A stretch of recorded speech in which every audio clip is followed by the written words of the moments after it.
Most vocalists are making a huge mistake when they try to work distortion into their singing. They practice various distortion techniques, and then they go straight to singing songs by artists who, to their ears, are using lots of distortion.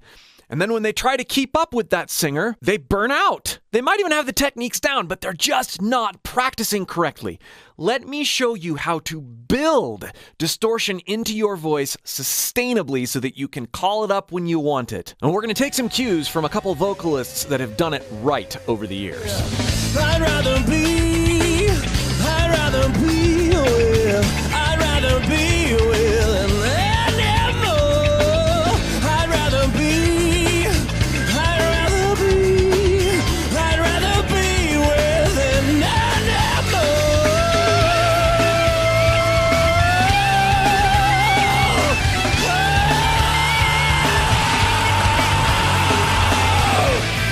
Number one rule when doing any kind of distorted singing is that before you even try it, you must make sure you're supporting your voice correctly and using airflow in a way that supports the distortion you want to make.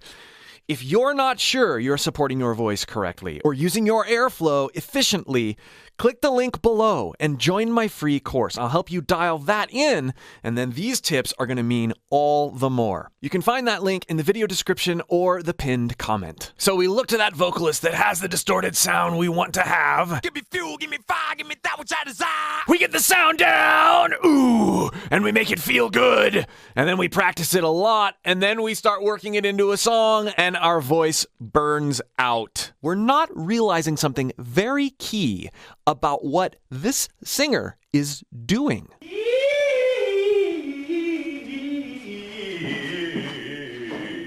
You say, warming up? Part of it. Keep listening. Listen to James Hetfield in this raw studio footage. But the sunshine never comes. What did you notice in that raw performance that isn't that evident in the normal, fully mixed studio production environment? Now, listen to Dave Grohl in this excerpt of My Hero. There goes my hero. Watch him as he goes.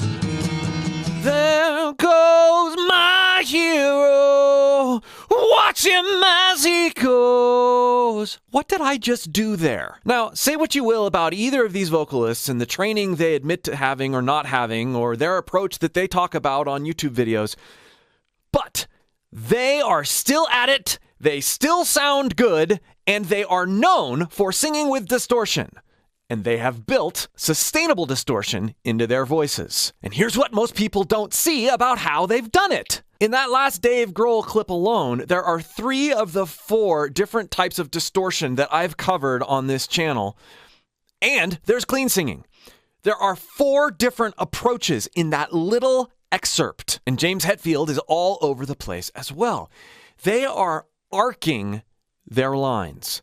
They are constantly bouncing around with different vocal postures. We don't hear this much in studio recordings because they're so produced, there's layers, and frankly, the performers don't have to budget their voice because it's in the studio. They can trash their voice to get the sounds they want, even if they're not sustainable. But when they're singing live, you hear the guys who are still going, you hear them doing this. So it's not, oh, okay, I want to use distortion like Dave Grohl. I'm going to go ahead and, there goes my hero. Watch him as he goes. Yeah, yeah, yeah. He's not doing that. There's down parts on the verses. There's opportunities for him to be clean. There's opportunities for him to be really intense, but he's going in and out of all sorts of different things. If he was locked into one particular sound, he would burn out too. He'd blow his voice out. So instead, we should practice building distortion into lines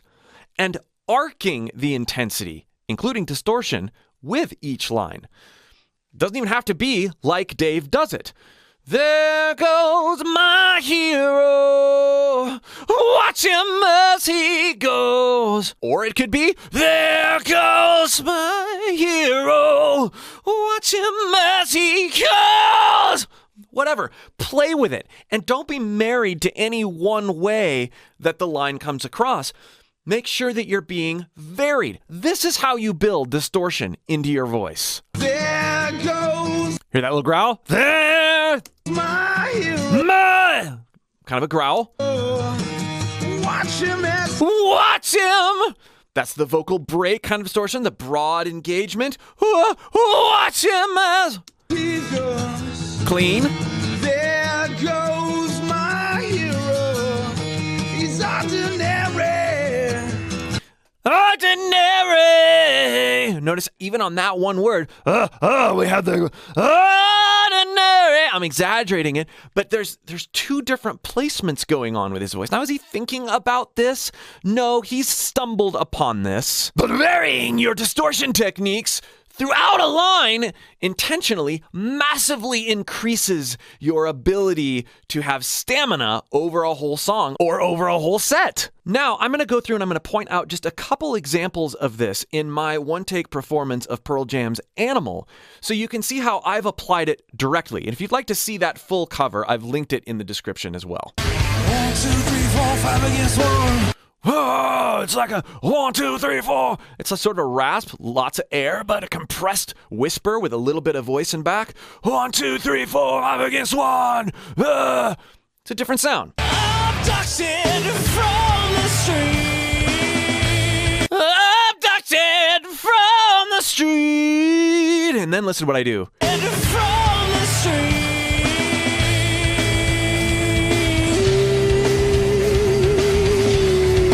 Treated myself to a nice head voice break. Street. So I leaned into abducted, compressed, higher chest voice. Lifting something heavy. Abducted. And then went into head voice, bouncing all around. Then I'd rather be clean, but compressed a little bit.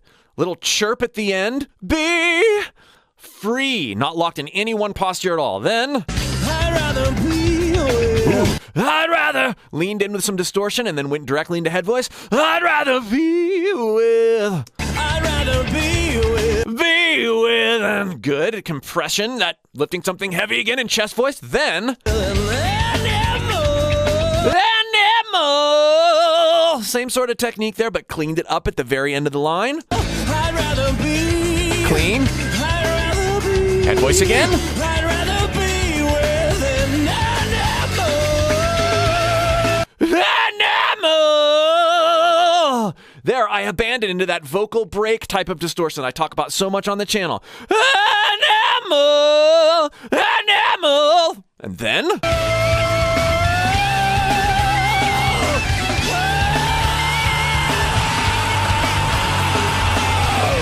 really hit you with it. Then I cleaned it up for a while. It's like doing sets in the gym.